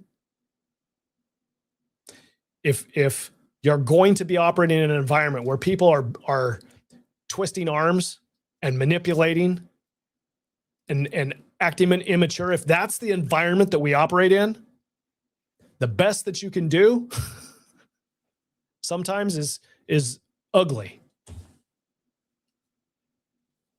Like, it's unconscionable that we would come away from this 2026 legislative effort and not have a pipeline. It's unconscionable. It is. Every civilizations die. Civilizations, cultures die because their energy situation is unsustainable. And that is where we're at right now. The cost of electricity and the cost of energy is only going up, and we do not have a solution for that. Alaskans do not have a solution for that. So if it's not the pipeline, then the next legislature had better be figuring that out. It's coal plants or it's a hydro dam. It's certainly not wind and solar. It is something else. Has to be addressed for our kids and our grandkids' sake. You want to saddle them with debt for a defined benefits bill that they're going to have to pay taxpayers in the future? Well, then you'd better be spending the same amount of energy and lowering the cost of energy for them. We don't have we don't have people with the same moral compasses to come to the conclusions, come to the results in the bills. Find agreement. This whole thing with twisting the governor's arms on defined benefits is because you don't have the votes in the House to overturn the veto. The Constitution is working just like it should. You're the one that's failing because you want something that you don't have, that there's not support for.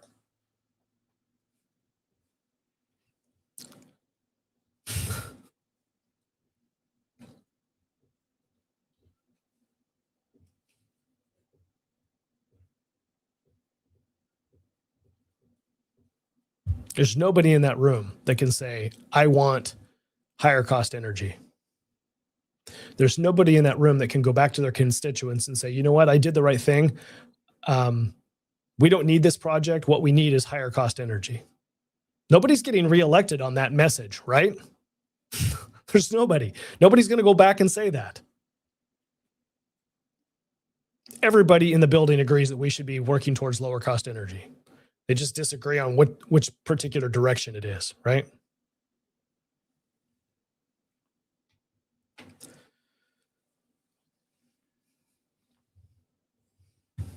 I know it's a challenge for me when somebody says, what do you think the odds are? What's your percentage? What do you think is the percentage of success? Chance for success if we get your version of the bill that the project's going to move forward? Well, you know what I'm going to say? I'm going to say, well, I'm pretty close to 100% sure, because that's what I'm working towards. That's what the project sponsor has said. They need this bill in order for it to make it go. That's what we've heard on the record. So I'm taking them at their word and saying, look, this is what's necessary. Today, this is what's necessary. If something comes up in the future, well, then it came up in the future. Things will change and I'll change my opinion. But today, I'm 100% sure we need this bill. Does the project get built? Yeah, I'm pretty sure that it will. If I'm wrong, so what? I'm wrong. What harm has been done? You changed a tax. The project didn't get built. You didn't collect any revenue on the tax. Oh, well. There's no harm here. So why not go out on the limb and say, I'm confident that this is the right direction to go. 100% confident. This is the right way to go.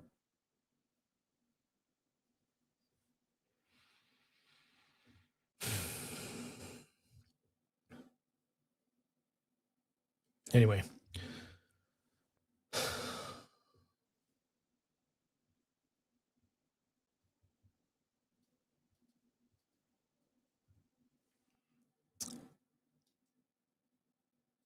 Just Shana says, tell me the governor's working in those strategy arenas you're speaking of. Sort of felt like he was broadcasting hope in one hand, poo in the other. Is that happening? I don't know what the governor's doing. I don't know what he's doing behind the scenes. I don't think he's doing what he needs to be doing. I'm just going to be honest. I don't think he's doing what is necessary for a governor to be doing in order to get this through the finish line. I don't think so. But the flip side of that coin, as soon as I say that, is that I don't think Alaskans are going to like it. I don't think they're going to like the agreement that would be necessary in this current environment to get this thing to go forward. I think you'd be upset. You'd be frustrated and mad. And the governor probably would be too. You mean I got to do what? I've got to pacify these people over here that are just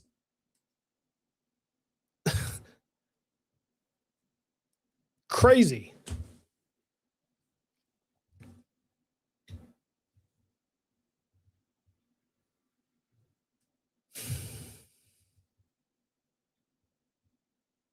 You got Representative Kopp standing up there at the podium with the governor on the I was going to say on the defined benefits, on the gas line bill. They'd never be at the same podium with the defined benefits bill. They were at odds at each other. It's a crazy environment. So you've got to ask yourself, what are you going to give up? What are you going to do in order to get what you want? There's nothing else in life that's going to prepare you, maybe except for lower legislative service in a city council or borough assembly. There is nothing that is going to prepare you for the environment that is the legislature. Except maybe junior high. That's it.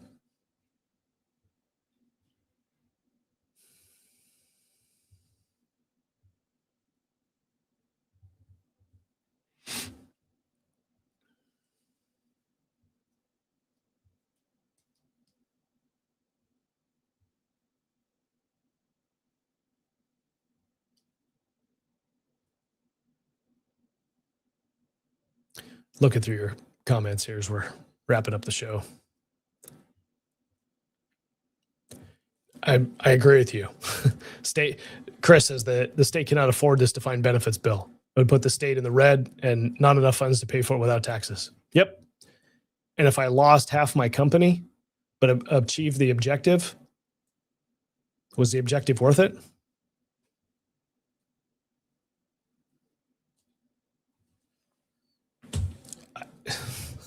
Right? It's a no-win situation. I'm going to accept the casualties in my care, but I got the objective. The enemy had a vote. I was successful.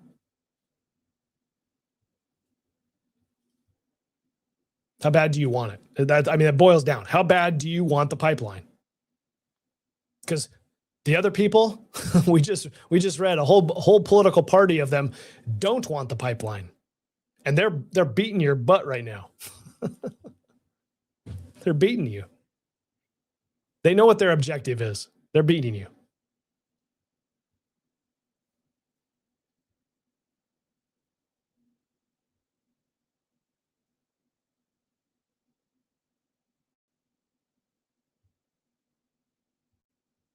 Yeah, Rick, you're absolutely right. The public should be screaming bloody murder. And I already saw the text come through that Senator Wielechowski went out on social media and says, hey, yeah, we passed the gas line tax bill. Going to do a victory lap. We did what we were supposed to do. We passed the gas line tax bill. And that's all that those low information voters are going to hear. Oh, he was successful at passing the tax bill. Great. I don't know any different.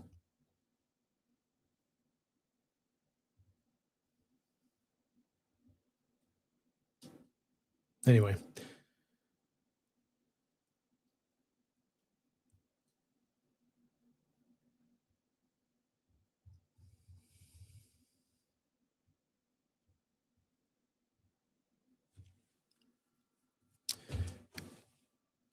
That's where we're at. So if it's not a pipeline, maybe the pipeline doesn't happen. We ought to be looking at what's next. Better be looking for a coal plant or I don't know. Still not ruling out the federal government stepping in, right? They look, this was recorded. They can watch it and be like, yeah, we see the numbers. Not going to happen. Okay. I guess jurisdiction's now national security and we're going to make it happen. Could be. I don't know.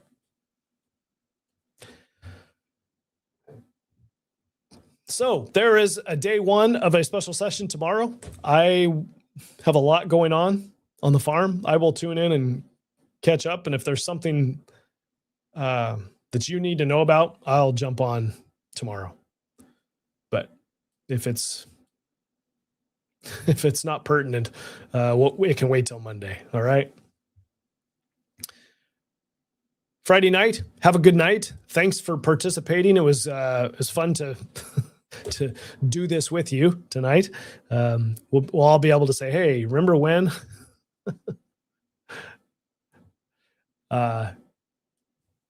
Tell your friends, like and share, subscribe. That'll let you know if you're on Facebook or YouTube. You subscribe and it will tell you when I'm online. And help spread the word, because people need to know what is going on here. They need to know the truth.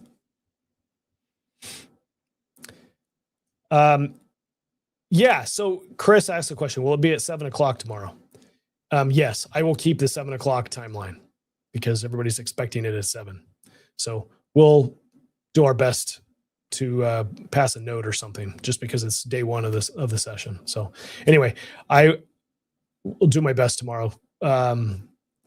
If I had to throw odds, I would say it's better than 50% that we don't have a show tomorrow, because I don't think anything serious is going to happen tomorrow. I think people are headed home. Maybe they head home after they open up a technical session or something. I don't know. Anyway, I don't think anything serious is going to happen tomorrow. So stay tuned. Maybe we will see you tomorrow night. Have a good night. Enjoy that weather if you can. See you later.